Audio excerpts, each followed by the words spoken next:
କେବେ ରାତିର ଆକାଶକୁ ଚାହିଁକି ଭାବିଛନ୍ତି ସେହି ମିଞ୍ଜି ମିଞ୍ଜି ହେଉଥିବା ଆଲୁଅଗୁଡ଼ାକ ପ୍ରକୃତରେ କ'ଣ? ଆସନ୍ତୁ ଆଜି ଆମେ ସେହି ରହସ୍ୟକୁ ଖୋଜିବା ପାଇଁ ଏକ ଯାତ୍ରାରେ ବାହାରିବା, ଆମ ରାତିର ଆକାଶରୁ ଆରମ୍ଭ କରି ସିଧା ବ୍ରହ୍ମାଣ୍ଡର ଗଭୀରତା ପର୍ଯ୍ୟନ୍ତ। ତେବେ ମୂଳ ପ୍ରଶ୍ନ ହେଉଛି, ଆମ ମୁଣ୍ଡ ଉପରେ ଥିବା ଏହି ବିଶାଳ ତାରାଭରା ଆକାଶ ଭିତରେ ଆଉ କେତେ କ'ଣ ରହସ୍ୟ ଲୁଚି ରହିଛି?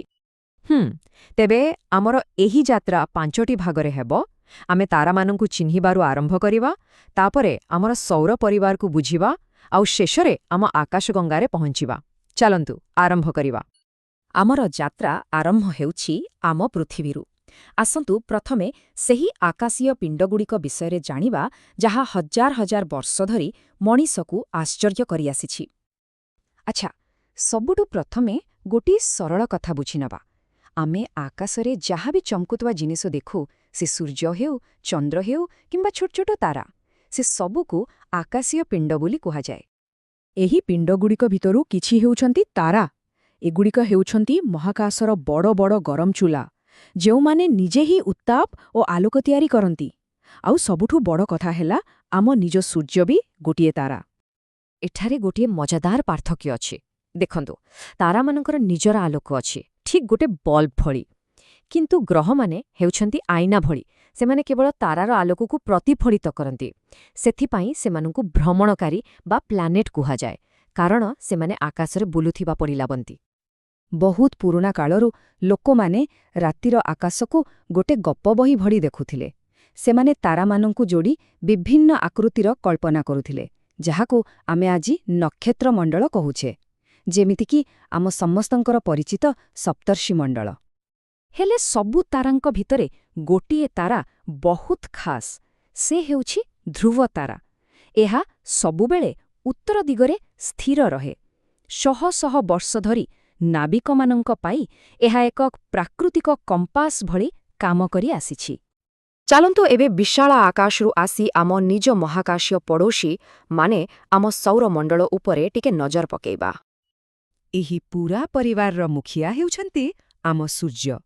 ତାଙ୍କର ଏକ ଶକ୍ତିଶାଳୀ ଟାଣିବା ଶକ୍ତି ବା ମାଧ୍ୟାକର୍ଷଣ ଅଛି। ଏହା ଏକ ଅଦୃଶ୍ୟ ଦଉଡ଼ି ଭଳି କାମ କରେ, ଯାହା ସବୁ ଗ୍ରହଙ୍କୁ ନିଜ ଚାରିପଟେ ଏକ ନିର୍ଦ୍ଦିଷ୍ଟ ରାସ୍ତାରେ ବାନ୍ଧି ରଖିଥାଏ।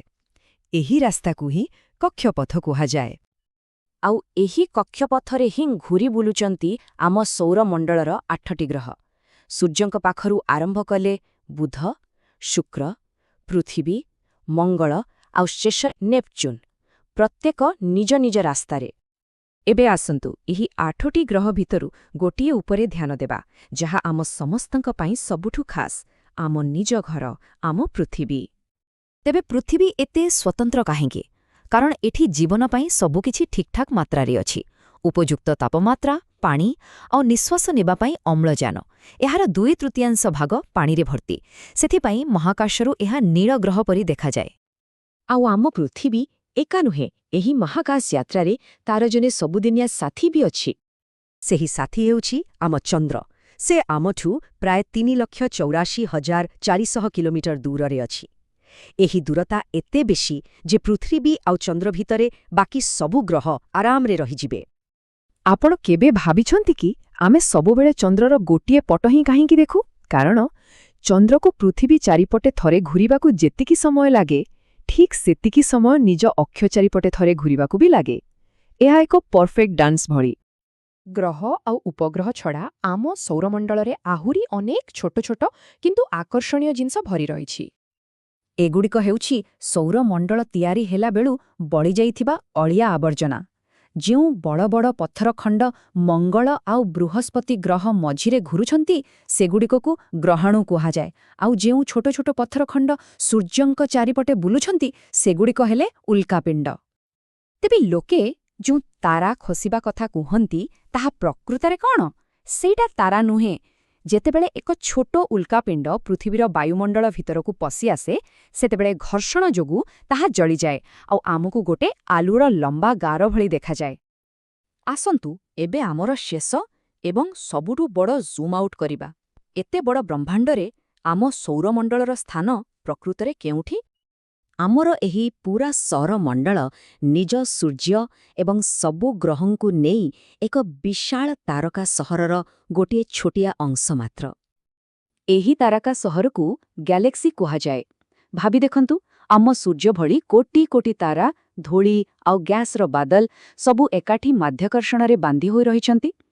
ଆମ ଗ୍ୟାଲେକ୍ସିର ନାଁ ହେଉଛି ମିଲ୍କି ୱେ, ବା ଆମେ ଯାହାକୁ ଆକାଶଗଙ୍ଗା କହୁ। ଆଉ ଶେଷରେ ସବୁଠୁ ଆଶ୍ଚର୍ଯ୍ୟକର କଥା, ଆମ ଆକାଶଗଙ୍ଗା ଏକା ନୁହେଁ, ଏହା ଭଳି ଲକ୍ଷ ଲକ୍ଷ ଗାଲାକ୍ସି ଏକାଠି ମିଶି ପୂରା ବ୍ରହ୍ମାଣ୍ଡକୁ ତିଆରି କରନ୍ତି। ଏହି ବିଶାଳ ବ୍ରହ୍ମାଣ୍ଡର ଲକ୍ଷ ଲକ୍ଷ ଗ୍ୟାଲାକ୍ସି ଭିତରୁ ଗୋଟେକରେ ଆମେ ଏକ ଛୋଟିଆ ନୀଳ ଗ୍ରହରେ ରହୁଛୁ। ତେବେ ଟିକେ ଭାବନ୍ତୁ, ଏହି ଅସୀମ ଅନ୍ଧକାରରେ ଆଉ କେତେ କ'ଣ ଲୁଚି ରହିଥିବ, ଯାହା ଆବିଷ୍କାର ହେବା ପାଇଁ ଏବେ ବି ଅପେକ୍ଷା କରିଛି।